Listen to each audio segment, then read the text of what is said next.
Bismillahirrahmanirrahim. Uhayyikum tahiyyatan Islam, tahiyyatan ahlul iman. Assalamualaikum warahmatullahi wabarakatuh. Waalaikumsalam warahmatullahi wabarakatuh. Alhamdulillahilladzi allafa baina qulubina fa asbahna bi nikmatihi ikhwana. Asyhadu an la ilaha illallah wahdahu la syarika lah wa asyhadu anna Muhammadan abduhu wa rasuluh. Wa nusalli wa nusallimu ala abdil muslimin wa sayyidil mujahidin sayyidina wa habibina wa qurrati a'yunina Muhammadin sallallahu alaihi wasallam wa ala alihi wa ashabihi wa man da'a bi da'watihi ila yaumiddin. Wa qala ta'ala fil Qur'anil Karim wa huwa asdaqul qailin a'udzu billahi minasy syaithanir rajim. Istahwadha 'alaihi wasyaitan fa'amsahu biqawwa. Ulaika hizbus syaitan. Inna hizbas syaitani humul khasirun. Ma'asyiral muslimin, Bapak Ibu ingkang diberkati yang dirahmati Allah Subhanahu wa taala. Syukur kita aturaken dumateng saudara Allah Subhanahu wa taala. Alhamdulillah sampun maring barokah kesehatan afiat dumateng jenengan sedanten. Sehingga insyaallah sampun menika kita saged ngaos sesarengan kanthi panjenengan sehat walafiat. Amin. Wa dan salam taslim mugi kunjuk dumateng Nabi Muhammad sallallahu alaihi wasallam. Itu kita asal syafaatipun min yaumil hada ila yaumil qiyamah insyaallah. Bapak Ibu yang berbahagia dan dirahmati Allah Subhanahu wa taala, pada sore hari ini kita akan membahas tentang madakhilus syaitan alal insan, yaitu adalah tempat masuknya setan itu ke dalam tubuh manusia. Ini rada serem malam Jumat. Inna syaitana yajri min ibni Adam majrad dam. Sak temene setan menika mlebet sak lebetin jisim manusia itu lewat napa? Majrad dam, melalui pembuluh darah. Dia beredar melalui pembuluh darah mempengaruhi manusia. Tapi ketika masuk inna syaitana qa'ada ala atruki.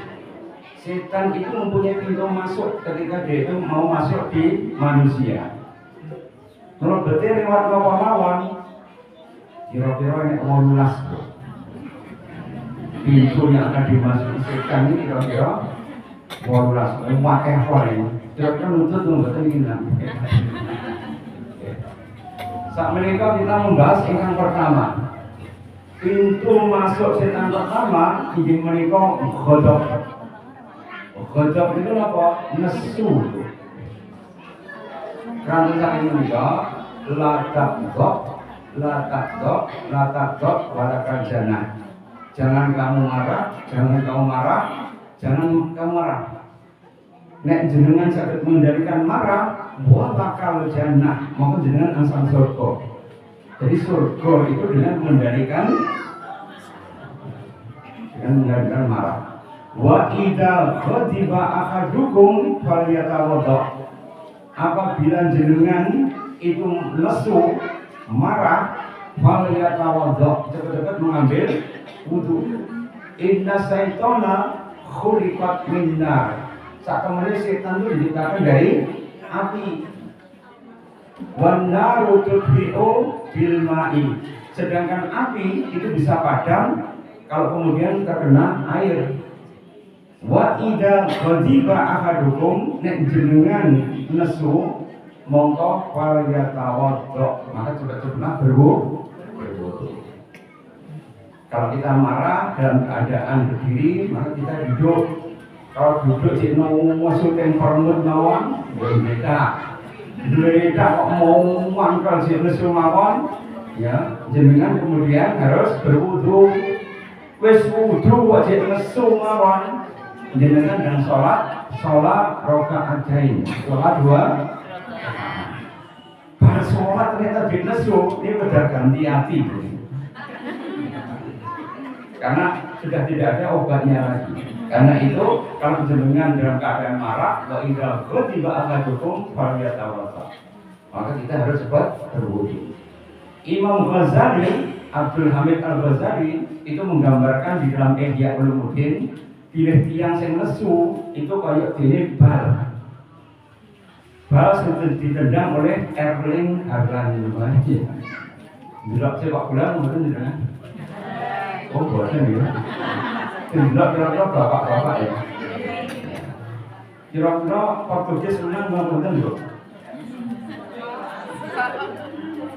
Kalah di mana? Ronaldo ternyata kalah pada babak pertama. Karena itu Bapak Ibu yang berbahagia, kalau orang dalam keadaan marah itu kemudian harus senantiasa bisa introspeksi diri. Kenapa? Masuknya setan. Setan kalau masuk itu kata Imam Ghazali, maka manusia itu kayak bal di bali cah cilik ngawo ngidul netan mulon, yaitu akan mandek mau. Karena itu kalau orang marah ini banyak kemudian ya banyak dipengaruhi oleh nafsunya. Karena itu kalau orang itu sotren, tahu ya sotren? Sotren itu kalau reyok itu pas ditiup trompetnya nanti kesurupan tuh. Caranya gimana? Karena mazamir itu alat tiup itu akan membangkitkan setan itu lebih cepat masuk. Cara masuknya melalui pintu apa? Yaitu pintu marah. Karena itu biasanya tiang ingkang sotren bisa dirasui itu maunya biasanya emosionalan bu.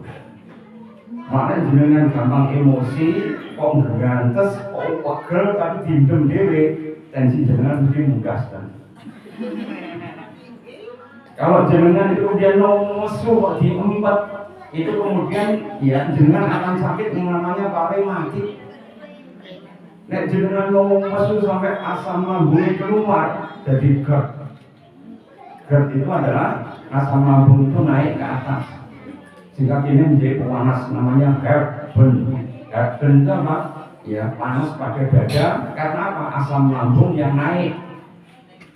Ya, itu penyebabnya karena apa? Nesu. Makanya jenengan itu kemudian dalam keadaan marah cepat-cepat dan diredakan marahnya. Karena itu tempat masuknya setan. Berarti itu biasanya nesu itu ujung-ujungnya apa? Menyesal. Jadi nafsul amaroh itu nafsu ingkang jelek. Dalam surah Yusuf itu dikatakan inna nafsa la amaratun bisu. Jadi hawa nafsu itu ya mendorong manusia untuk berbuat buruk. Melalui apa? Amarah. Amarah itu diserap dalam bahasa Indonesia menjadi marah. Jadi sifat emosionalan itu akan membuat orang itu menjadi menyesal. Nafsu yang gampang menyesal namanya lawamah. Nafsu lawamah yaitu nafsu kegetun. Nek getun ujung-ujungnya apa? Mesti sedih bu. Coba ibu-ibu baru ngomong yang anaknya, mau nek wis bar nafsu hilang getun biasanya. Mungkin wajar. Itu wajar. Karena itu ketika kita marah, cepat berwudu, sholat, dan kalau kemudian itu tidak hilang, cepat berzikir. Ya, karena istahwaza alaihi syaitanu fa ansahum dzikrullah. Setan itu menaklukkan manusia caranya dengan bagaimana? Yang ngarek ini menungso supaya mboten imut dibanten Gusti Allah. Nah, imut langsung hilang langsung. Nah, karena itu bagi yang bahagia, banyak penyakit itu disebabkan karena marah, Bu. Ya, termasuk juga kalau marah terlalu berlebihan, ya itu akan menyebabkan gangguan hormon. Pada wanita itu biasanya sering ngeplek. Tahu ya ngeplek bu? Ya, mainnya buatan teratur. Nah ibu-ibu terus menopause kabeh nggak main, istilahnya main teratur. Nah sering pun menopause nggak iso main lagi. Tapi yang nom itu biasanya kalau kemudian main kok mainnya sering spotting apa? Metune dikit-dikit, nggak mari-mari istihadah. Itu kata para ulama itu adalah cabian daripada setan. Jadi setan itu memecahkan pembuluh darah yang ada di dalam rahim. Caranya bagaimana? dengan membuat manusia itu menjadi sedih dan marah. Karena itu kalau marah tidak boleh menyalahkan diri sendiri. Coba pengenan itu tentang Cangar, mana tahu ya Cangar? Jalan teng Batu ini loh, Bu. Cokot Rawas. Itu banyak orang yang bunuh diri di situ. Motor ditinggalnya, kemudian sandalnya itu ditoto rapi, terus kemudian dinyemplung yang jurang itu. Dan jurangnya itu tidak baik-baik, ya, 20 meter. Ya, ceblok maktop langsung mati. Ya, itu ya, bulan April kemarin ada satu kasus, ya. Kemudian Mei diulangi lagi satu kasus lagi. Motor yang ditinggalnya, kemudian sandalnya ditoto rapi. Waduh. Umurnya podo 24 ya. Jadi umurnya podo, matinya podo, let 1 bulan. Akhirnya kemudian pemerintah Kota Batu itu langsung memagari, ya, jembatan Cangar itu supaya tidak digunakan untuk bunuh diri. Kenapa orang kok bunuh diri? Itu karena blaming Baisal. Mereka itu menyalahkan diri sendiri karena apa? Marah. Jadi nesu itu bukan harus kemudian ngamuk-ngamuk, itu pembuatan bukan paling bahaya. Nesu itu lagi dendam malah. Gimana? Kalau pasien kalau itu ngomong ngomong apa? Nek ngomong tuh lemah lembut. Ya, beliau guru ya, sudah senior. Ya.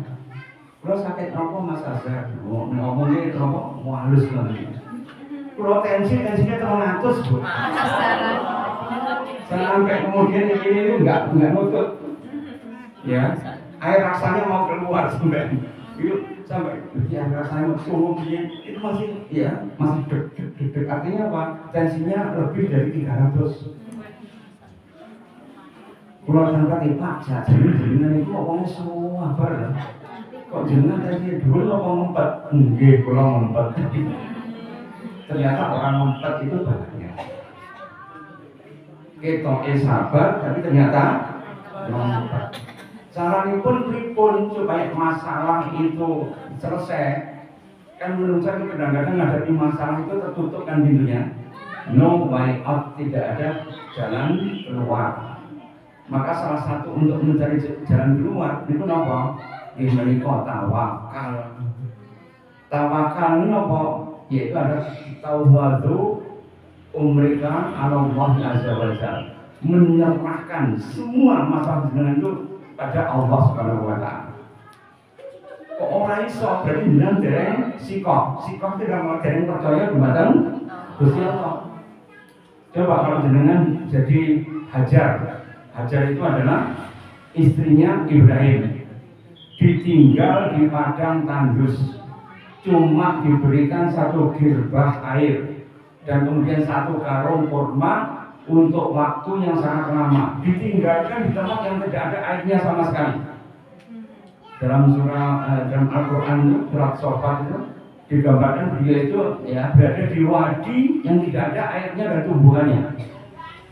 Dan ketika kemudian Hajar itu ragu-ragu, piye iki bojoku kok ninggale yang kene? Oh, manane terus piye? Tapi Hajar itu adalah wanita yang cerdas. Dia bertanya pada suaminya, "Wahai suamiku, apakah ini perintah Allah Subhanahu wa taala?" Maka kemudian Ibrahim tanpa menoleh mengatakan, "Iya. Hadza min amri Rabbi." Ini adalah perintah dari Tuhanku. Maka ketika ada perintah dari Allah, Hajar itu sam'an wa ta'atan. Saya mendengar, kami taat. Ditinggalkan oleh Nabi Ibrahim. Dan air itu hanya dalam 2-3 hari sudah habis, Bu. Iya kan? Cuma 1 girbah. Girbah itu kulit kambing, kemudian dilempit jadi 1, dijadikan kantong minuman, itu namanya girbah. Itu diisi air. Itu hanya bertahan 2-3 hari tok. Setelah itu kemudian Hajar bingung mencari sumber air, lari ke sana, lari kemari, sampai 7 kali. Maka setelah 7 kali, maka kemudian Hajar ditemui oleh malaikat Jibril dan kemudian dia memukulkan sayapnya itu di pasir sehingga keluarlah air. Maka kemudian Hajar mengatakan zamzami, berkumpullah air. Bahasa Arab kuno berkumpul namanya zamzami. Maka kemudian mata air itu disebut air mata air Zam-Zam. Ini kenapa kemudian Hajar itu lari ke sana, lari kemari dari Safa dan Marwah, nanti menjadi manasik para hajat ya dan para hujat yang kemudian mereka itu pindah ke tanah suci itu harus ya melakukan ya sa'i, yaitu dari Safa ke Marwah ya 7 kali. Jadi harus bisa merenungi bahwa dulu Ibunda Hajar itu lari ke sana kemari. Sekarang kan sudah ditekel bersih, Bu. Enek AC ini setiap 1 meter misalnya air Zam-Zam. Jangan kalau haji atau umroh kan mau enak atau bukan? Zaman dulu tidak enak apa-apa, panas terik membara, ya kehausan, kelaparan. Tapi kemudian dengan tawakal yang tingkat tinggi, akhirnya Hajar itu tidak nesu. Coba bojo saya ini itu meninggalnya, orang yang makanan, orang yang omah, orang yang apa-apa. Ya, kemah saja nggak dikeknya oleh Ibrahim. Kira-kira sunnah betul, Bu? Kita dipangkat mana? Tapi ini adalah Hajar itu adalah wanita, yaitu adalah penghulu surga. Karena sabarnya, maka beliau itu dianugerahi oleh Allah, yaitu adalah wali kota Mekah. Jadi artinya beliau ketika kemudian datang suku Jurhum dari Yaman, maka kemudian diterima dan yang mengatur air karena pemiliknya itu adalah Hajar, maka kemudian yang mengelola air itu adalah Hajar. Sehingga akhirnya suku Jurhum ini kemudian bisa mendapatkan manfaat daripada air Zam-Zam. Nanti diteruskan oleh Ismail. Jadi bagi yang berbahagia, ini apa? Pentingnya tidak nesu menghadapi sesuatu. Nesu didik 200 saraf jenengan itu terbakar. Kita kan punya saraf namanya neuron kan. Jadi nek wong gampang nesu apa pikun. Mana kalau jenengan ya gampang nesu itu tidak boleh kemudian istilahnya jenengan itu tetap belarung ya nesune sampai kemudian jenengan itu menyesal terus. Hidup yang sedih, menyesal karena marah, ujung-ujungnya apa? Cepat ikun. Coba, banyak sekali ya, kemarin ada pasien saya usianya itu masih belum 50, Bu. Tapi kalau Anda iso penganan itu ya tiba-tiba ikun dia. Kalau tangkap di tengah anaknya, ya, ini bapakmu apa gampang nesuan? Oh, dia gampang nesuan. Bapak ikun tapi tidak pada nesu malah. Jangan pikir karena dia tidak mempunyai ya. Jadi Allah itu kadang-kadang Rahman dan Rahim, blok yang nesu, ya, akhirnya dicabut, ya, akhirnya dia kemudian pikun. Maka dengan kalau kemudian marah, cepat diredakan rasa marahnya. Caranya bagaimana? Dalam keadaan berdiri, dengan ada duduk ada berbaring di nesu wudu kemudian Insya Allah nanti nasibnya bagi ijazah. Itu pintu yang pertama. Pintu yang kedua, ya, itu adalah tulul amal. Tulul amal itu apa? Panjang angan-angan. Merasa umurnya itu panjang. Sedangkan Allah itu idza jaa ajaluhum la yastakhiruna sa'ah wa la yastaqdimun. Jadi kalau ajal itu sudah dekat, tidak bisa dimajukan atau tidak bisa diundurkan. Tulul amal itu apa? Ngangen-ngangen uripe itu ya suwe, Bu. Jenengan ngertos ya Khairil Anwar penyair antara Kerawang dan Bekasi itu. Iya. Di buku SD kan ada loh. Siapa pengarangnya syair antara Kerawang dan Bekasi? Itu Khairil Anwar. Salah satu di puisinya itu dia mengatakan aku ingin hidup 1000 tahun lagi. Tapi ternyata umurnya matinya umur piro? Itu likur. Orang si 2000 malah itu likur. Kena TBC bisa. Jadi Khairil Anwar itu ya dia meninggal dalam usia yang masih muda. Sedangkan angan-angannya itu panjang sekali. Jangan tahu ya Kolonel Slamet Riyadi. Slamet Riyadi, Ignatius Slamet Riyadi. Yang jalannya dijadikan jalan protokol di Solo itu, karena ada jalan Slamet Riyadi yang panjang itu ya. Nah, tempat di kan ini ada jalan Slamet Riyadi. Itu ketika terjadi clash perang antara Indonesia dengan Belanda, Itu Belanda kan tinggi sekali ya orangnya. Ini jadi pemimpinnya RI itu yang kuat sampai bertahan diserang Wondo enggak menyerangnya itu siapa? Komandannya ketika teko tiba ya duri bersak menene ya sak menene tentara itu. Jadi sampai tiap itu pendek. Ditakoni umurmu piro? Umurnya cek rolikur. Umurnya masih ya 22. Tapi dia bisa menahan serangan Belanda itu sehingga Belanda sampai Kocakasih. Ternyata masih anak muda. Dan beliau itu bercita-cita sampai saya tua aku akan tetap melawan Belanda. Tapi ternyata nggak diberikan umur panjang. Setelah itu dia ditugaskan Pak Karno untuk menahan pemberontakan RMS ya, Republik Maluku Selatan. Ketika sampai di sana dia tertembak, akhirnya meninggal pada usia 23 tahun. Jadi sama Riyadi itu meninggalnya umur 23 tahun.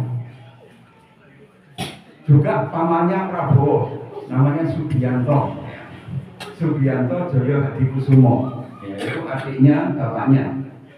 Itu pada usia 18 tahun, itu kemudian berjuang menahan Belanda itu dengan temannya, namanya Daan Mogot.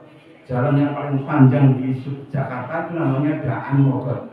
Ya kalau dengan di Jakarta ya, itu ada jalan panjang sekali namanya Daan Mogot. Itu diambil dari siapa? Itu berjuang tuh. Usianya berapa? 18 tahun tuh. Pangkatnya sudah apa? Letkol Daan Mogot. Dengan Pak Letnya Prabowo, yaitu adalah Subianto Joyo Hadikusumo. Dan itu kemudian meninggal karena diserang oleh Belanda dengan pasukan yang sangat besar sekali. Akhirnya nama beliau itu diabadikan menjadi jarang. Usianya berapa? 18 tahun. Dan dengan usianya berapa? Usianya 70, usianya 80, ini kau mata benar. Ini banyak pahlawan ini usianya sangat pendek. Karena itu ma'asyiral muslimin, kalau kita diberikan umur panjang, khairun nas, sebaik-baiknya manusia, mantula umruhu wa khasuna amaluhu. Orang yang paling baik itu adalah orang yang panjang umurnya tapi banyak amal. Maka jangan kalau diberikan umur panjang itu harus banyak beramal. Coba bandingkan ya, Jenderal Sudirman itu meninggal pada usia berapa? 34 tahun. Berarti Cik Imam mau tua itu. 34 tahun sudah meninggal. Dengan apa? Membawa jasa yang besar. Karena beliau itu ya bisa membuat RI itu diakui oleh internasional. Dan beliau parunya itu dipotong sebelah karena TBC. Jadi obat TBC baru ditemukan tahun 1982. 80 obat TBC itu baru ditemukan. Yang Amerika ditemukan tahun 70. Masuk ke Indonesia baru 80-an. Dan siapa itu? Jenderal Sudirman itu belum ada obat. Ketika kemudian paru-parunya parah, akhirnya dipotong sebelah. Jadi beliau itu ketika ditandu itu bukan karena beliau ngalem, bukan karena tidak bisa jalan sedikit sudah sesek dia. Karena beliau itu digendong oleh ajudannya atau kemudian dia digotong dengan menggunakan tandu. Itu tetap berjuang, berjalan dari Jogja ke selatan sampai Wonogiri, kemudian ke timur sampai Gunung Wilis, balik lagi ke Kediri, kemudian balik lagi di Yogyakarta. Supaya apa? Membuktikan bahwa tentara RI itu masih eksis. Tapi beliau ketika pulang, ketika sudah kemudian Belanda terusir lewat perjanjian KMB, Konvensi Meja Bundar, beliau kemudian dipulangkan, dirawat di panti rapih. Ternyata beliau paru-parunya sebelah kena, akhirnya meninggal. Umurnya berapa? 34 tahun. Tapi Bruce Lee, kungfu itu loh ya, bintang film kungfu itu meninggalnya juga umur 34 tahun. Tapi meninggalnya di rumah selingkuhannya. Repotnya. Yang satu meninggal itu karena berjuang membela negaranya, sedangkan Bruce Lee itu meninggal itu di rumah Betty Ting Pei, ini pacarnya itu ya. Nah, bujuni kan dihindari loh. Bujuni itu orang barat, bro, tapi dia kemudian punya pacar Orang Cina namanya Betty Inpeng. Itu dia meninggal di situ. Usianya sama dengan Jenderal Sudirman, 34 tahun. Ya karena itu kita bersyukur supaya tidak kemudian turun amal, yaitu ada panjang angan-angan. Wa iyyakum wa turul amal. Jangan sampai jenengan panjang angan-angan sehingga akhirnya apa? Lupa terhadap kehidupan akhirat. Jenengan tahu ya ketika terjadi gempa kemarin di Aceh, ya gempa di Aceh itu kemudian ada beberapa orang tuh pacaran di dekat masjid Darussalam di Aceh. Itu pacarannya itu di belakangnya masjid tuh. Sehingga akhirnya kemudian ulama itu memperingatkan, ojo sampai ini nanti akan datang azab orang itu. Dan ulama yang ngomong itu sesuk hari Minggu tiba-tiba ada tsunami. Sekarang ini juga begitu, Aceh tiba-tiba dilanda dengan banjir tapi gelondongan kayu. Usut punya usut, ternyata setelah diberlakukan bahwa kalau pacaran itu kan dicambuk kan, maka kemudian mereka itu kemudian pacarannya bukan lawan jenis tapi dengan sesama jenis LGBT. Maka Allah kemudian ya mengirimkan banjir tapi berupa gelondongan kayu. Jangan tahu di Venezuela kemarin. Venezuela kan juga diguncang gempa kan. Itu juga sama karena apa? Ada karnaval yang ya memprotes supaya LGBT diakui oleh negara. Nah ini akhirnya kemudian membuat Allah marah terjadi gempa yang hebat sekali. Karena itu bagi yang berbahagia, inilah ya turun amal itu adalah berbahaya. Kenapa? Lali terhadap kehidupan akhirat. Itu yang kedua. Kemudian yang ketiga, yang menyebabkan setan itu masuk apa? Riya. Riya itu apa? Semua amalnya pengen dipuji. Karena itu banyak orang itu kalau kemudian ya beramal itu banyak yang tidak selamat karena apa? Karena mereka itu kemudian riya. Riya itu apa? Ya, riya an-nas, yaitu mereka itu minta perhatian kepada manusia. Dan kemudian beramal itu yang mengundang stasiun televisi. Wah, kemudian setelah itu ketika menyerahkan itu kemudian ya dipamerkan di medsos dan sebagainya. Ini kadang-kadang haji pun juga rawan sekarang. Ketika jenengan berhaji, bertolak, jenengan foto yang ngarep Ka'bah, alhamdulillah, sampun selesai tawafipun, mugi-mugi barokah. Dan ketika diberikan like, ya, diberikan jempol, kok jenengan senang, batal amalnya jenengan. Jadi hanya cuma foto lah, ya, karena itu kenapa pemerintah Saudi sekarang melarang orang itu membawa HP ketika berada di tempat tawaf. Dikhawatirkan mereka itu pamer amalan sehingga membuat amalannya itu menjadi habis. Bisa naik di atas Bukit Arafah. Di Arafah kan ada tubuhnya, bro. Jadi tubuh itu biasanya kalau orang berdoa itu mustajabah. Tidak jadi mustajabah karena berdoa disuruh moto orang. Alhamdulillah sampun masuk di Jabal Arafah. Mugi-mugi barokah jika ilek umatnya jenengan kok senang habis amalnya. Coba jenengan ingat ya di Bukit Arafah itu, saya ketika naik di sana itu menemui banyak KTP, bu. KTP ini kok bentuknya hijau-hijau ini ya mengumpulkan orang Indonesia nih. Untuk lo buka ternyata wong Kuningan, wong Ponggok Mbacem. Kemudian wong Songat, itu yang bentaran kabeh ya, Bang. Ternyata ada odo-odo dari orang supaya bisa cepat naik haji itu suruh meninggalkan KTP-nya itu di Arafah. Pengen dipanggil tentu. Dan yang betul daftar menjadi dipanggil. Yang penting itu daftar disik, baru mungkin dongo supaya dijemput ambil Gusti Allah supaya dipanggil. Karena naik haji itu adalah ya perkara yang ya sangat rahasia. Winginane kula asal tekonco ya saking gundang lagi tukang becak tapi hajinya yang termas lho. Loh Pak, sampai nggak kesel dong haji. Bentahun kalau Pak akan menunggah haji bawahnya. Jangan duit saya pun tidak, Walah lele, kula niku dolan yang Surabaya, Kiai Alfi Al-Maliki saka Mekah itu pas teko yang Masjid Agung. Kemudian dia ngawe kula ini ya Fulan Ta'al, Tahib, ya Fulan kamu kesini, nunjuk kepada saya. Akhirnya saya maju, kemudian saya diberikan sorbannya, ya Syekh Alwi Al-Maliki. Dan sorban itu ya langsung ditawar pengusaha daripada Surabaya itu berapa? Dulu ditawar sampai 5M. Ya, terus tak tawar 5M. Kok jualnya apa enggak? Wong tukang becak ora tau ngerti duit 5M. Dikei gitu dia langsung wis kempon. Yo tujuan itu disane, Mbak. Oh ditabung ya PE iso dijual sedekah. Wakilnya kemudian sama mbaknya itu diterima, ya kemudian ya sorbannya itu diberikan kepada pengusaha tadi, dan kemudian mbak itu pulang, duit 5M itu kaji zaman dulu itu murah bu, masih sekitar 20-an juta.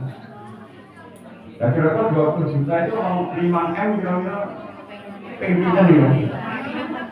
Sampai beliau meninggal itu ternyata orang lutut 5M-nya masih turun.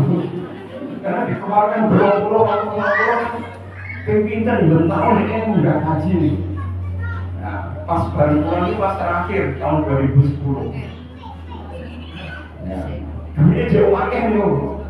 Jadi kadang-kadang tiang mereka asal rezeki, wayarzuqhu min haitsu la yahtasib, mendapatkan rezeki dari jalan yang tidak disangka. Malah jenengan nek ningali sak menika Gusti Allah itu bagi maringi rezeki itu ya kun fayakun mawon. Kalau Allah sudah mengatakan kun pasti akan fayakun. Sing penting apa? Ndonga. Ciri daripada ikhlas boten riya niku wonten 3. Ciri boten riya niku wonten 3. Pertama apa? Istiwa bainal madahi wa zamil amal. Padha mawon ketika dia dipuji atau dicaci maki, perasaannya tidak berubah sama sekali. Kira-kira dengan Islam badan dipuji tidak melayang, dicaci maki tidak tumbang. Itu cirinya wong ikhlas. Nomor kali pun ya nisyatul ru'yatul amal bil amali, yaitu mengalekne amalane setelah dia beramal. Jadi manusia akan sakit mengalami amalan itu. Sifat orang yang bahagia itu adalah nisyatul amal al-madiyah, mengalami amal yang telah lalu. Itu ciri orang yang bahagia. Orang yang susah itu apa? Dzikrul hasanatul madiyah, yaitu ngiling-ngiling kebaikannya terus. Kalau mau ngiling-ngiling kebaikannya terus, susui Allah, nek ora dipuji dia sedih nggih. Itu ciri wong sing soro itu. Mana jenengan beramal itu dilalekne ndak. Kayak jenengan sing bersih lho. Panjenengan dior wis metu ora usah diutek-utek kok bisa disentuh. Wis disentuh berarti itu ndak metu kan kata ndak? Yang dilalekne ngoten iku. Nek jenengan dimikir amal jan ngono iki lho. Dia tak tahu apa ini kalau saya itu ya orang berduga pak. Termasuk wanita orang duga semua. Jadi mundat-mundat amalan. Kalau mundat-mundat amalannya nanti berbahaya, membuat jenengan sendiri akan sakit. Tahukah jenengan kalau orang itu mundat-mundat amalannya, pengen amalannya dipuji, kok orang ini sing muji, ya. Nek pejabat sudah nek setruk. Coba pejabat itu kalau kemudian keluar dari mobil kan ada bukannya loh. Mape mawon ketika dia orang yang bawa siapa? Ajudannya. Kalau dia kemudian masuk ya, di rapat, mesti dia monggo, mesti duduk di paling depan. Kalau dia diberikan minum, mesti dikasih minum, dia itu yang paling duluan. Kalau jajan, dikasih jajannya paling duluan. Kepomo bertahun-tahun, tiba-tiba pensiun. Kira-kira sedih nggak? Ya. Terus aku makin mobil banyak sing bukane. Ya, nggawa buku, nggawa tas, enek sing ya nampani.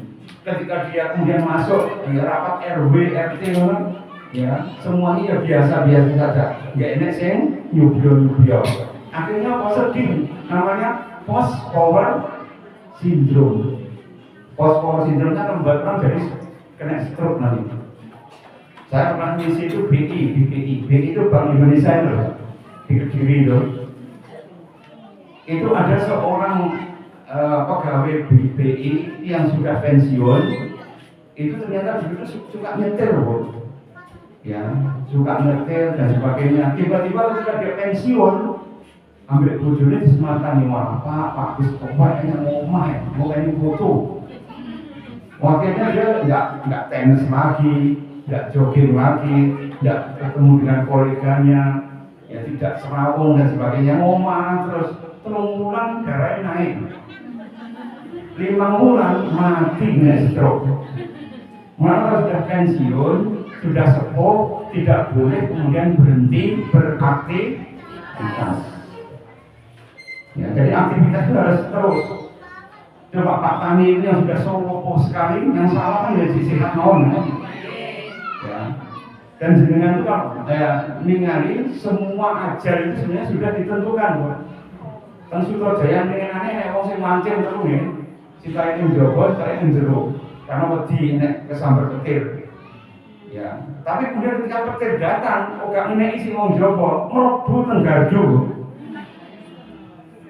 Ngeneki sing ndelik yang gardu tadi.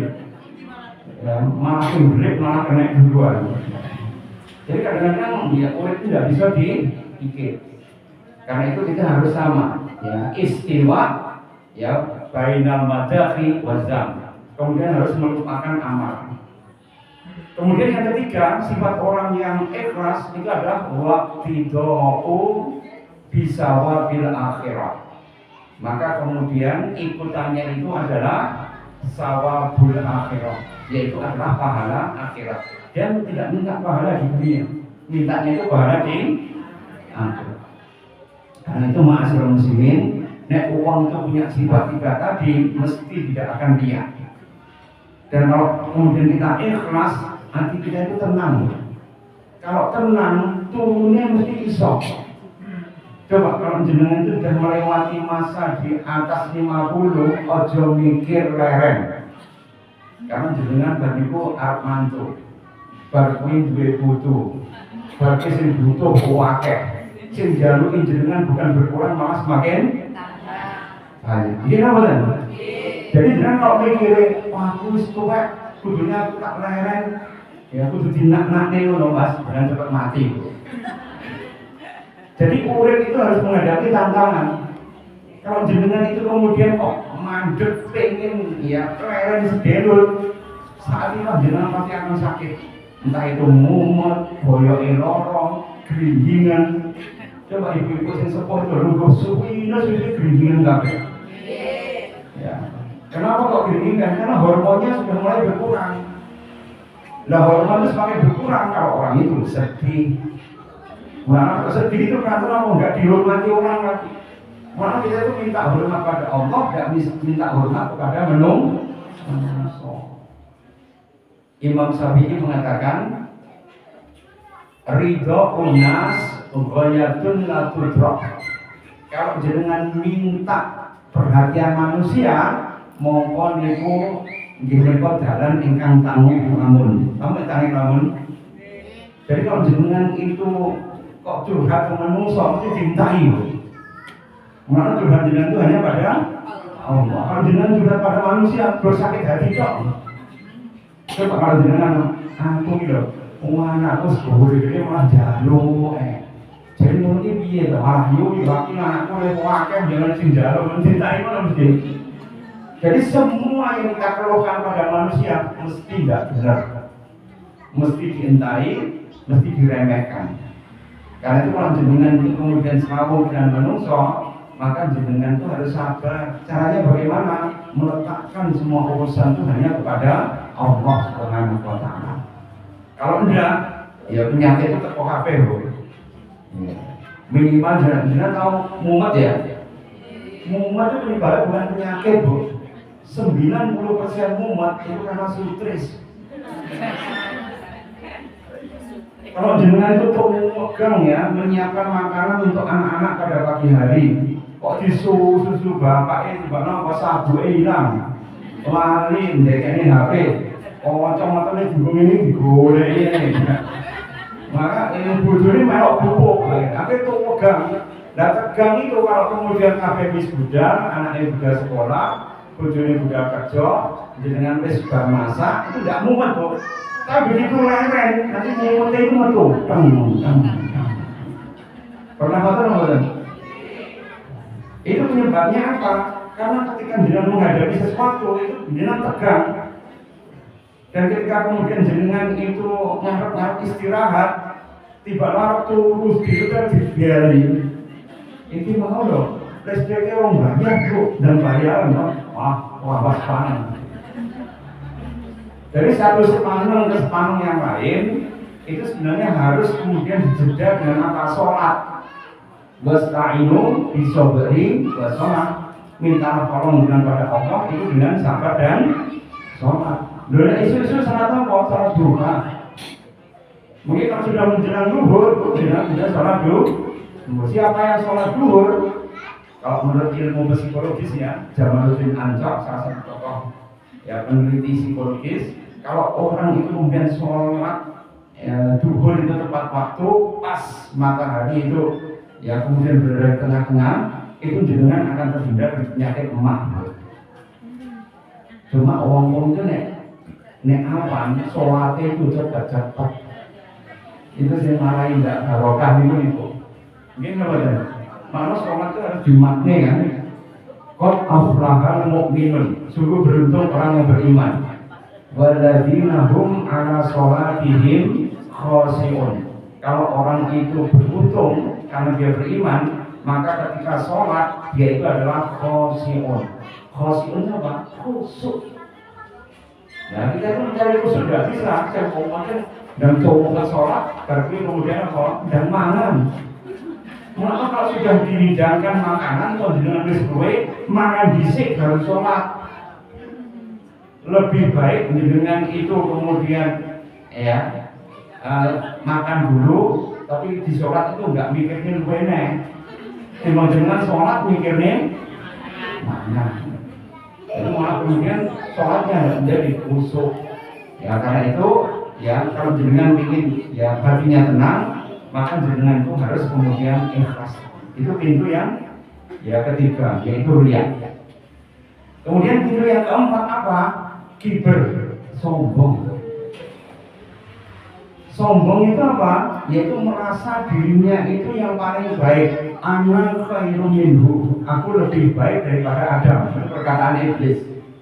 Jadi dosa pertama yang dilakukan oleh makhluk Allah Subhanahu wa taala yaitu adalah iblis yang dia itu mengaku ana khairum minhu. Aku lebih baik daripada Adam. Adam itu diciptakan dari tanah, sedangkan aku diciptakan dari api. Iblis berkata begitu karena apa? Api lebih dekat daripada cahaya. Cahaya itu lebih dekat pada Allah Subhanahu wa taala. Nur. Allahu nurus samawati wal ardh. Allah itu adalah pencipta nur di seluruh alam semesta ini, di langit maupun di bumi. Karena itu saya dekat dengan Allah. Karena apa? Terbuat dari api dan cahaya, dan api bisa mengeluarkan cahaya. Maka ketika dia sombong, ya, maka dia kemudian sesat, ya, tidak berilmu lagi, bahkan tanpa adab dia itu menolak perintah Allah Subhanahu wa taala. Wa idqulna lil malaikati isjudu li adama fasajadu ila iblis. Dan ketika diperintahkan mereka itu untuk menghormat pada Adam, semua malaikat itu menghormat ila iblis kecuali iblis. Iblis dari kata ablasa. Ablasa itu apa? Yaitu orang yang putus asa. Nah, karena itu bagi yang berbahagia, maka kalau setan itu ujung-ujungnya apa? Membuat orang menjadi putus asa. Caranya bagaimana? Sombong dulu. Coba Fir'aun itu ketika sombong, ana rabbukumul a'la, aku adalah Tuhan yang paling tinggi. Ujung-ujungnya apa? Ditenggelamkan oleh Allah di Laut Merah. Jadi kalau orang sombong, ujung-ujungnya apa? Perasaannya tidak enak diri. Jadi orang sombong itu sebenarnya malah ya akan ya cepat jatuh nanti. Fir'aun sombong jatuh. Pembuat kapal Titanic itu mengatakan ini kapal yang tidak akan pernah ditenggelamkan. Bahkan Tuhan pun tidak bisa menenggelamkan kapal ini. Ibaratnya Titanic kira-kira pelawak betul. Ya, 12 April 1912. Anak sing lahir tahun itu tahun 19 ya. 1900 rolas kira-kira misalnya nomornya. Orangnya ini Bu. Titanic itu pernah tenggelam 12 April 1912. Itu disombongkan oleh pembuatnya. Ini kapal yang tidak akan pernah tenggelam. Bahkan Gusti Allah tidak bisa menenggelamkan kapal ini. Baru pelayaran pertama gesek gunung es, akhirnya kapal itu tenggelam. Itu karena apa? Kesombongan. Ada remaja dari Meksiko ya, yang dia itu pamit ke ibunya dengan ugal-ugalan, laki perempuan. Bahkan kemudian ibunya itu mengatakan, ya, tapi londo tak kei, ya, tak kei indok, ya, supaya indoknya ini sampai gunakan untuk bekal nanti kalau di yang liburan tadi. Malah di gojeki nggak dikonco-konconya. Ya, kondungo itu tidak bilang, malah dia sombong mengatakan, Gusti Allah tuh, ya, ben yang begasi ya, orang rusak, ya, melok-melok urusan tekno. Jadi, orang dengan sombong mengatakan pada ibunya seperti itu. Sehingga ketika kemudian dia berangkat, ternyata tengah jalan itu kecelakaan. Semua pengemudinya dan penumpangnya mati semua. Kecuali yang tidak percaya pandoknya ibu tadi. Karena dia ngomong apa? Tuhan berada di Bekasi dan Bekasi itu ada ndoknya. Kira-kira kalau tabrakan harusnya kan ndoknya itu pecah kan? Ini ndoknya tidak pecah. Karena apa? Gusti Allah di Bekasi. Lalu kalau jenengan berangkat, kita disunahkan untuk membaca Bismillahirrahmanirrahim. Tawakkaltu ala Allah. La haula wala quwwata illa billahil aliyyil azim. Maka barang siapa yang berdoa dengan Bismillahirrahmanirrahim ila akhir doa, maka dia akan dicukupkan oleh Allah, diselamatkan oleh Allah, diberikan semua hajat yang diinginkannya, bahkan dilindungi oleh Allah sampai di tempatnya dia sampai di perjalanan, bahkan dibarokai oleh Allah dengan ya banyak sekali kebaikan. Itu cuma doa, doanya sederhana. Bismillahirrahmanirrahim. Tawakkaltu 'ala Allah, la haula wala quwwata illa billahil aliyyil azim. Maka jenengan dalam keadaan apapun jenengan bisa membaca. Karena sekarang ini banyak sekali ya orang-orang itu kadang-kadang ngawur, Pak. Ya nyopir itu kadang-kadang ngawur. Saya kemarin tuh liburan itu ke Malang itu berapa truk yang guling. Iya pada asnya patah guling. Ya, ada mobil orang-orang mobil. Saya malam-malam itu ketika minggu di kali pahit itu ya, yang lagi itu, ya, itu sudah ada truk itu ambruk ke sana. Kenapa kemudian banyak sekali kecelakaan? Ya karena kadang-kadang orang itu lupa bahwa perjalanan itu yang memegang nyawa kita, yang memegang keselamatan kita itu hanya Allah Subhanahu. Nah, karena itu kita harus kemudian senantiasa berdoa itu supaya apa? Supaya kita kemudian tidak sombong. Wa ibadur rahmanil ladzina yamsuna 'alal ardi haunan. Maka orang ibadur rahman yang diberikan rahmat oleh Allah Subhanahu wa taala yamsuna 'alal ardi, kalau dia melintasi bumi haunan, dalam keadaan apa? Yaitu rendah hati, tidak sombong. Kalau orang sombong itu bahaya. Ya. Kalau orang sombong itu kemudian mengagulkan dirinya, ujung-ujungnya apa? Pasti dia akan mendapatkan banyak sekali kecelakaan. Kenapa kok celaka? Karena dia diperingatkan oleh Allah Subhanahu wa taala. Ya, karena itu kita harus andap asal supaya apa? Man tawaddo'a yarfa'ullah. Barang siapa yang tawadhu, itu nanti akan diangkat derajatnya oleh Allah. Tawadhu itu apa? Tawadhu itu tertawa sambil duduk. Jadi tawadhu itu rendah hati. Supaya apa? Kita itu nggak jatuh ke dalam kesombongan.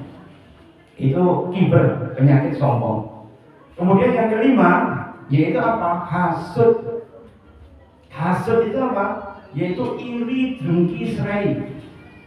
Kalau iri, dengki, serai, artinya apa? Jahil, mendakir. Jadi kalau orang serai, hasad, ini biasanya akan membuat orang itu menjadi apa? Gampang sakit hati.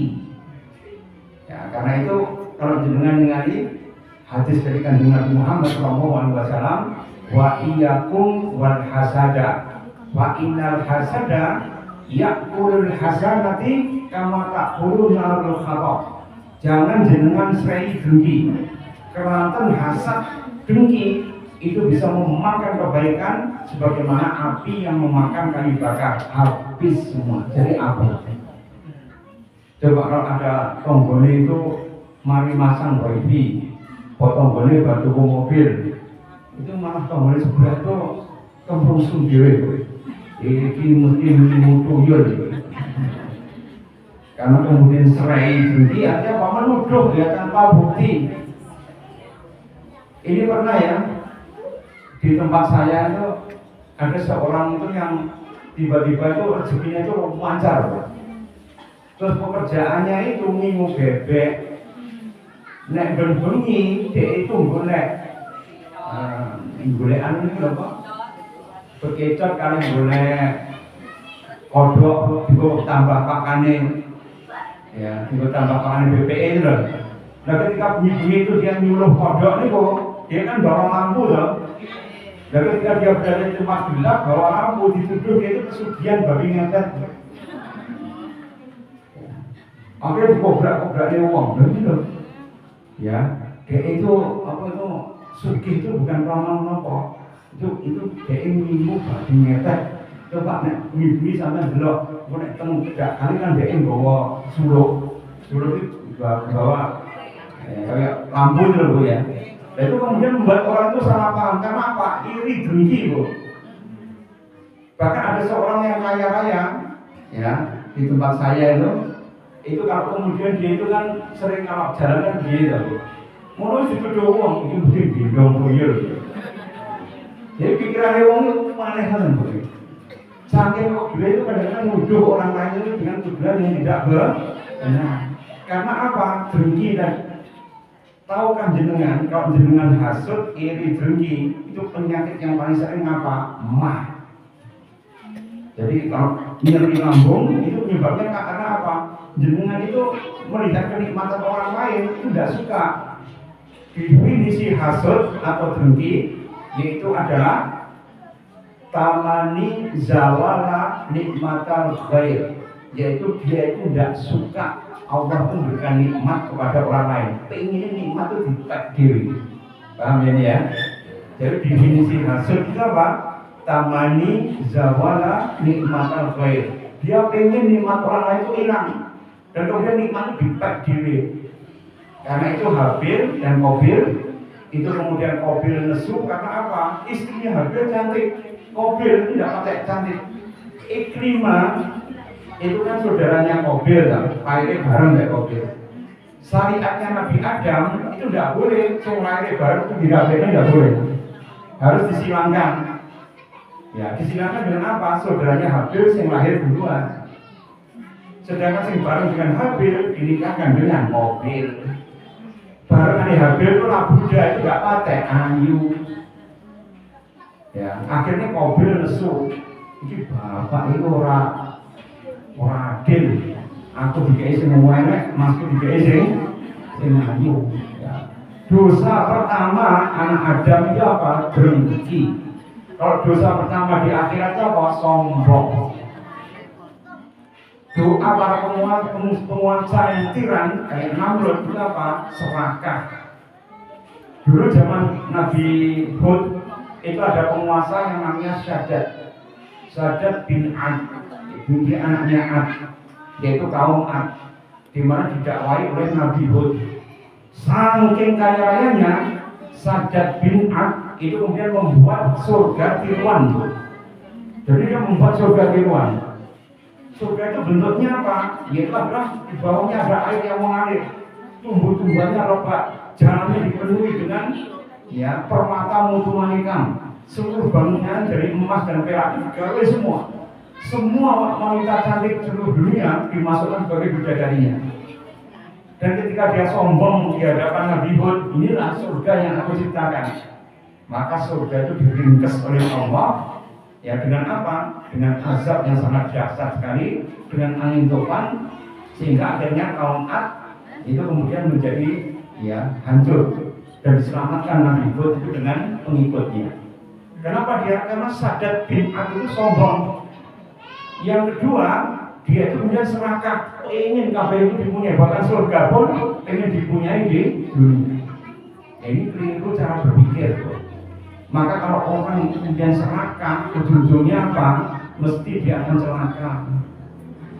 Ya, karena itu sumber dari keserakan apa? Itu delok. Rusaknya hati itu dari apa? Hudulun nazar. Hudulun nazar itu apa? Kakean delok. Coba kalau ibu-ibu itu yang paling disenangi apa kan perhiasan itu. Ya pada kalau mau di mall itu towah borak-borak itu dideloknya kok perhiasan itu. Jadi ibu-ibu kan dikasih perhiasan itu sombong sekali. Ya karena apa? Ya zinatul hayati dunya. Jadi wanita itu kemudian ya diberikan perhiasan itu sehingga kalau dia suka pada perhiasan ya itu ada karena wajar. Tapi kalau terlalu menjanggal maka dia kena penyakit yang namanya delapisasi. Delapisasi itu kayak dolap, apa pengen diri punya itu gara-gara penyakit Doraemon gitu. Doraemon kan aku ingin begini, aku ingin begitu. Akhirnya baling-baling bambu sampai kemudian dipingin kabeh itu ada delap. Kalau serakah ujung-ujungnya apa? Pasti kalau dia kemudian tercandek ya, tidak mendapatkan apa yang diinginkan, mesti susah, sedih. Ya, karena itu bagi yang berbahagia, kalau jenengan kemudian punya sikap serakah itu bahaya. Karena contoh-contohnya dari nabi-nabi terdahulu itu sudah ada, dan penyakitnya banyak muncul. Coba kemarin itu saya membaca berita di dunia dari CNN itu bahwa Bill Gates, pencipta Microsoft, itu setiap minggu itu melepaskan 30 juta nyamuk. Kalau 30 juta nyamuk, kira-kira penyakitnya disebabkan oleh nyamuk itu berapa banyak? Banyak sekali. Maka sekarang DB kan berubah semua. Dan itu ternyata banyaknya penyakit itu hanya bisa ditanggulangi dengan apa? Daya tahan yang tinggi. Kalau daya tahannya bagus, banyak penyakit itu lambat nanti. Daya tahan yang bagus, kalau orang itu kemudian mempunyai sifat ikhlas. Orang yang menyebabkan penyakit kira-kira artinya jahat membenar. Kira-kira muridnya iblis membenar. Dipengaruhi oleh setan membenar. Kalau dia kemudian dipengaruhi oleh itu, coba jalan balik dan Quran. Wa bi izzati la ukhbiyanahum ajma'in illa ibadaka minhumul mukhlasin. Iblis itu ketika divonis dia terlaknat, maka dia mengatakan, ya Allah, karena jenengan sudah melaknat kami, maka aku minta ya supaya umurku ditangguhkan sampai hari kiamat. La ukhbiyanahum ajma'in. Aku pasti akan menyesatkan manusia semua. Illa ibadaka minhumul mukhlasin, kecuali hambamu yang mukhlis, hambamu yang ikhlas. Nah ini senjata kita. Ikhlas itu ternyata sumber daya tahan kita. Ya, karena itu kenapa nanti menjelang akhir zaman, sebelum Dajjal muncul, itu akan ada yang namanya salah satu sidak bisanawat, yaitu adalah sidak atau kelaparan hebat selama 3 tahun berturut-turut. Saat itu banyak yang mati semua. Karena apa? Tanaman tidak bisa tumbuh, binatang pun juga tidak bisa hidup. Tapi tahukah jenengan siapa yang kaum muslimin itu bisa hidup dengan apa? Ternyata mereka hidupnya dengan apa? Takbir, tahmid, tahlil, dan kemudian juga ya dengan zikir pada Allah Subhanahu wa taala. Jadi orang itu bisa hidup dengan itu, tahlil, tahmid, tasbih, dan takbir. Ya, artinya apa? Itu kata Rasulullah bisa menjadi makanan. Itu kalau diartikan oleh para ulama apa? Keikhlasan. Jadi membuat daya tahan kita menjadi kuat itu karena kita ikhlas kepada Allah Subhanahu wa taala. Ya, insya Allah ini adalah 5 pintu masuknya setan. Ya kok pintu masuknya berikutnya ya bulan depan mohon ya. Oh ancam saya enak luas ya. Ini kita masih 5 saja. Wah terlalu banyak malah bingung. Ini yang paling kumpul-kumpul ya.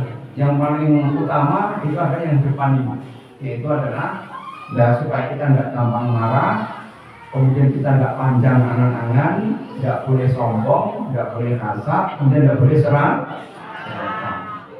Sombong, serakah dan kasar itu adalah babonane dosa. Ummahatul khotoya salasun. Babonane dosa itu wonten 3. Napa niku?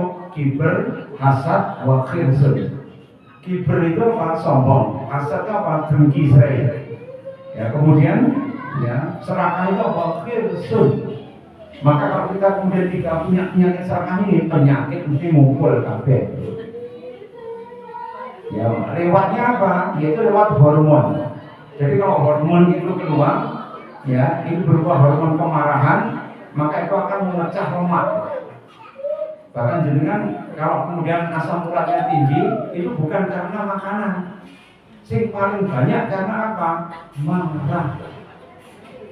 Karena orang marah itu akan memecah banyak sekali lemak, dan enzim yang memecah asam lemak itu kemudian tidak ada, maka sisanya itu menjadi asam urat. Paham ya? Jadi penyakit itu jangan kemudian dikit-dikit penyebabnya makanan. Orangnya semis penguara asam urat di dulu. Gini kan? Sing marah kolesterol di dulu kan? Ibu terus sampai dolan ke rumah sakit. Takone ibu-ibu sing kena asam urat nih. Bu, sampai berubah dengan obat yang paling baik untuk kolesterol namanya atorvastatin. Kalau di puskesmas itu yang murah-murahan simvastatin, tapi jadi efeknya itu yang paling bagus atorvastatin. Itu yang paling mahal. Askes kadang-kadang kentekan obat tinggi bu ya, karena mahal sekali.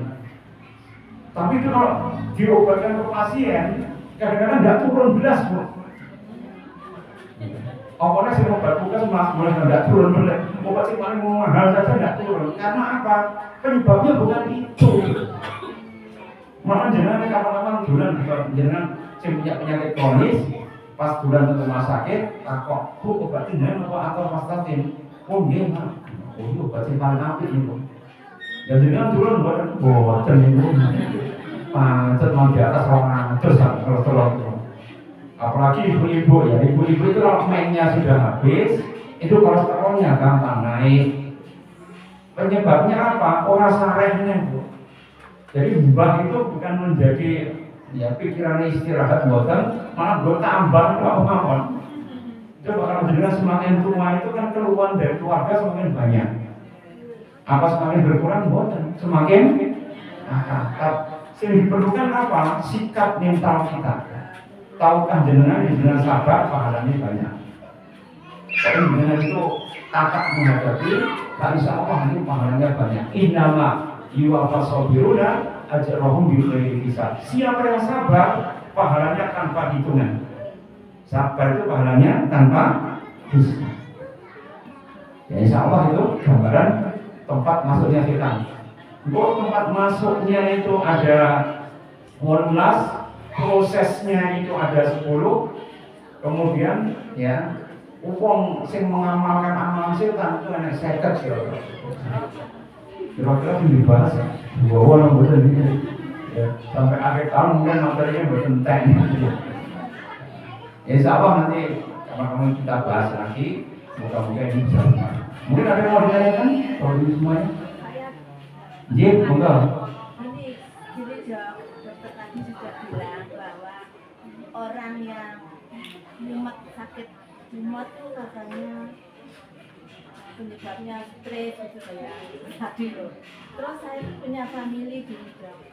Punya family itu awalnya kegiatan sampai malam, terus pulang sampai rumah itu vertigo.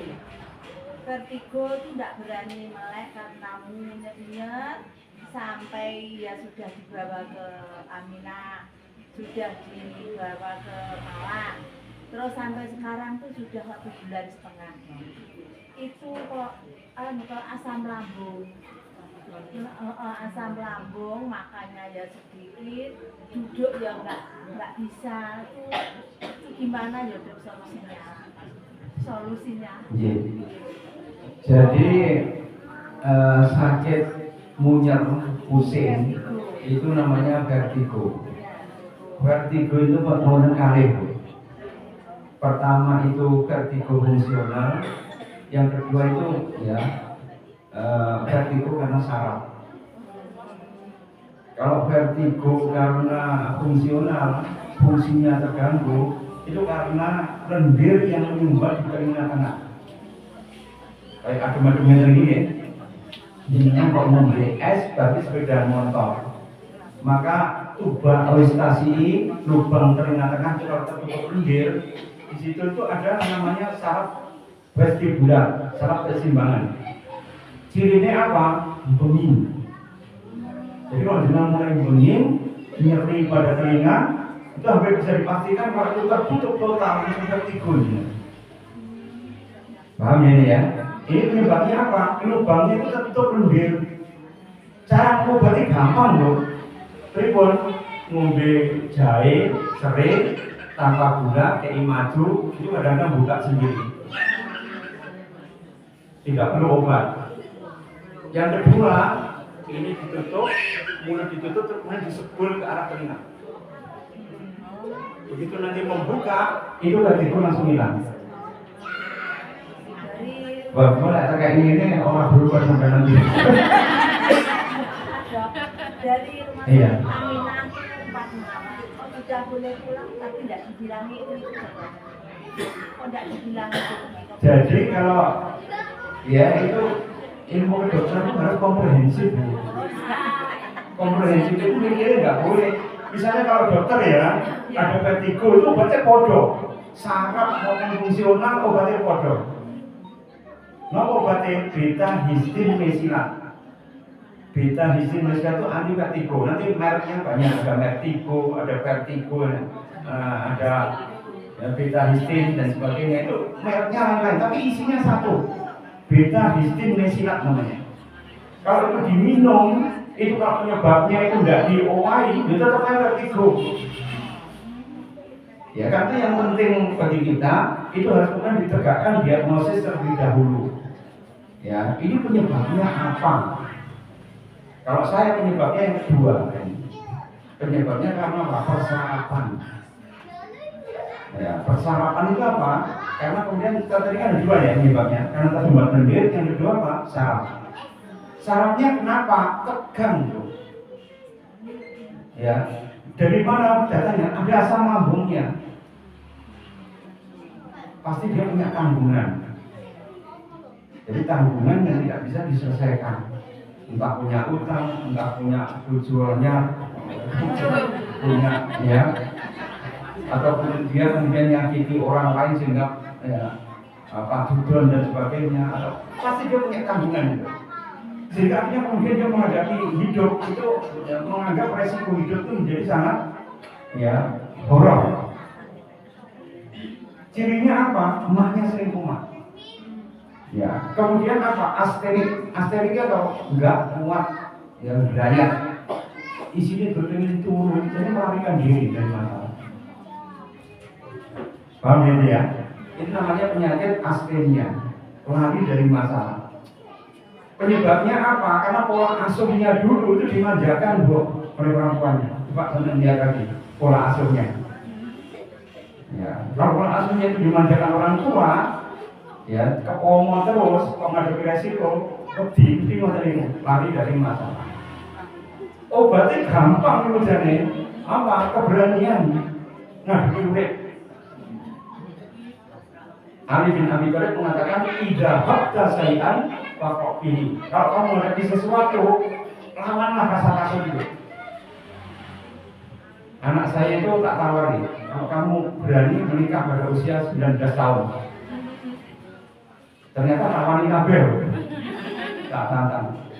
Aku aja, aku nek rabi nek umurku wis bar lulus ae. Ya. Dan rezekinya piye? Mung ditakoni ngono. Rezeki saka Gusti Allah. Sing penting the soul must go on. Aku kono sih. Jadi anak saya laki-laki semua itu menikah juga kan. Putus saya sudah hampir 5 ini. Ya, terus coba ini ibu. Itu kenapa kemudian kok berani menghadapi sesuatu? Karena kita mendukung. Sehingga kalau nggak ada rezeki, kan, ya saya sudah bisa berkali dengan rumah loh. Iya Pak enggak? Jadi anak saya itu ketika menikah itu nggak bodoh, tiba-tiba ada pekerjaan ngaku diri. Tiba-tiba ada kesempatan ditawari S2. Oh tiba-tiba ini. Semua rezeki itu dikasih oleh Allah. Dan dia tidak harus seperti saya, dokter misalnya. Saya suruh untuk bebas memilih. Sehingga ketika dia kuliah itu benar-benar enjoy. Menghadapi hidup pun juga enjoy. Bahkan putus saya itu kalau rumah saya tidak mau. Pengennya ya ambil bapak, ambil ibu, Mbak malah beneran, Mbak malah manjanan terus.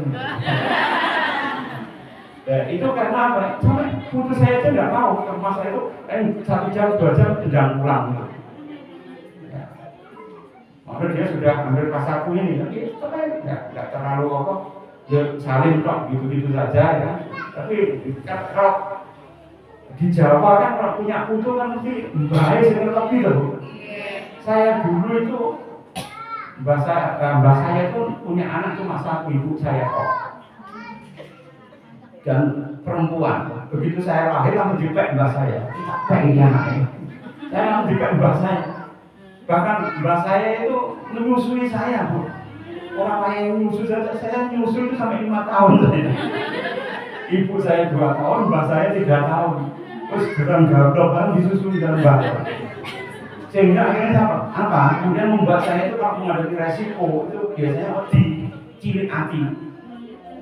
Maka saya berjanji nanti kalau saya punya anak nggak sampai saya kemudian memanjakan mereka. Karena apa? Membuat saya itu sulit tuh. Gemerigah untuk kemudian menghadapi urip itu amat buat. Kalau kulino di Kepomo. Saya dilupain mbak saya itu sampai usia dewasa. Jadi akhirnya kan termanjakan terus loh. Sepatu, kaos kaki, di kaos kaki, nek mangan kemudian itu masaknya yang paling enak. Ya, zaman dulu itu kalau mbak tidak masak itu kan masaknya cuma apa itu marut kelapa loh. Ya terus kayak nonton itu garam tak itu loh. Oh aku saat makan itu aku dimasaknya tempe bendok. Jadi memanjakan sekali. Akhirnya apa? Menghadapi resiko itu gampang sekali. Akhirnya ketika mbak saya meninggal, saya masih kelas 4, maka kemudian saya itu so pedih sampai saya itu jalan sendiri, tidur dalam keadaan jalan sendiri karena tak suka stres, karena udah diobani mbak, terus diobani ibu nih. Ya padahal beda kan, mbak itu kan beda 180 derajat. Makanya aku belajar lagi. Nah seperti itu menunjukkan apa? Jadi kalau anak itu dari awal sudah dilatih, maka kemudian kita itu akan membuat mereka menjadi kuat. Karena anak saya itu ketika masih kuliah kan juga kerja. Jadi ketika nikah dia sudah punya kerjaan. Ya, yang penting kucing-kucing diraupi, maka kucing kucing bebani. Jadi kucing-kucing diraupi, kemudian dia berani menghadapi resiko. Nanti kalau tidak penyakit seperti itu.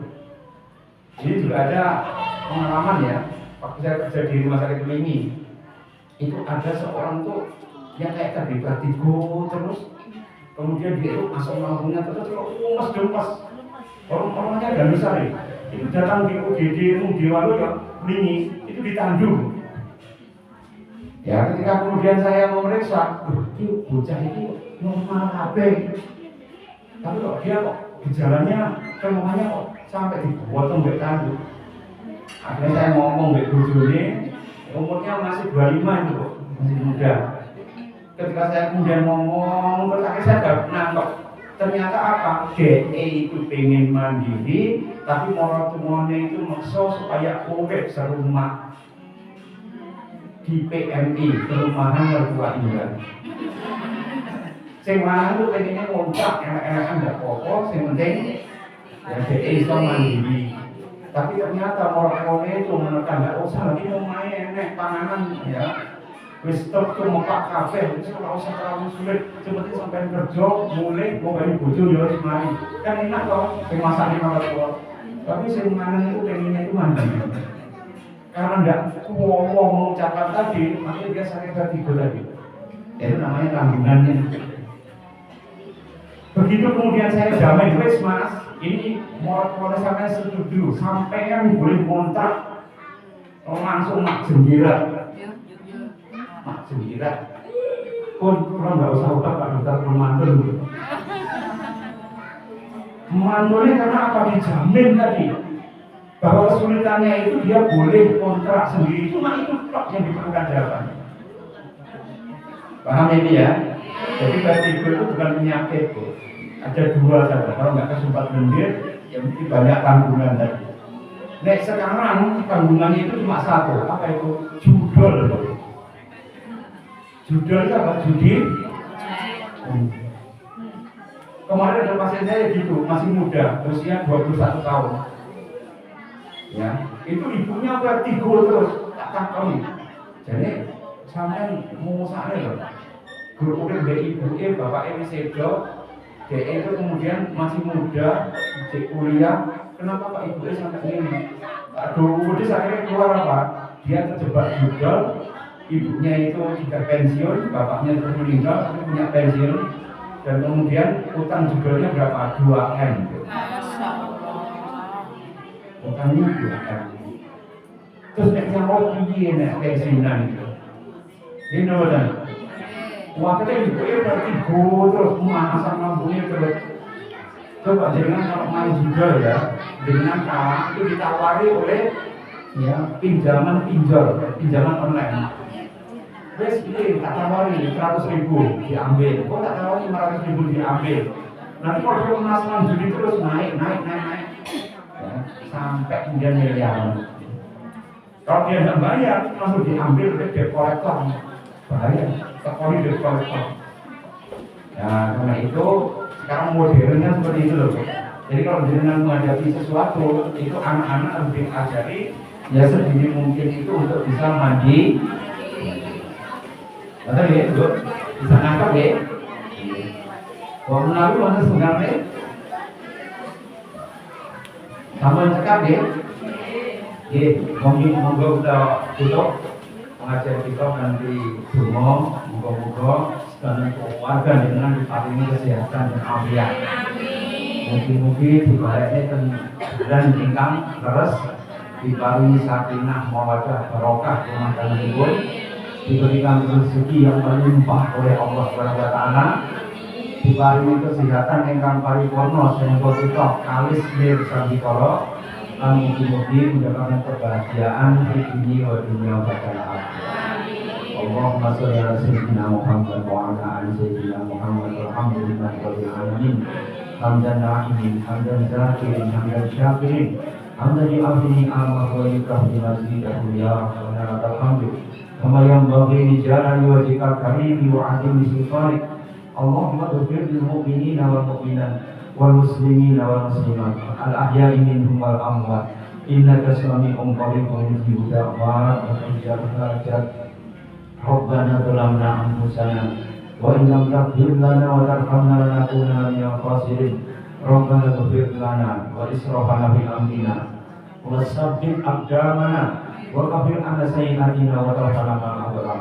Rabbana ighfir lana dzunubana wa liwalidayna warhamhum kama rabbawna shigharan. Rabbana hab lana minas shalihin. Rabbana hab lana min azwajina wa dzurriyyatina qurrata a'yun waj'alna lil muttaqina imama. Rabbana atina fid dunya hasanah wa fil akhirati hasanah wa qina adzabannar. Wa sallallahu ala sayyidina Muhammadin wa ala alihi washabbihi wa baraka wa sallam. Subhana rabbika rabbil izzati amma yasifun. Wassalamun ala mursalin walhamdulillahi rabbil alamin. Al-hadiyah sholihah sallallahu bi barakatil Fatihah. Waalaikumsalam warahmatullahi wabarakatuh. Assalamualaikum warahmatullahi wabarakatuh.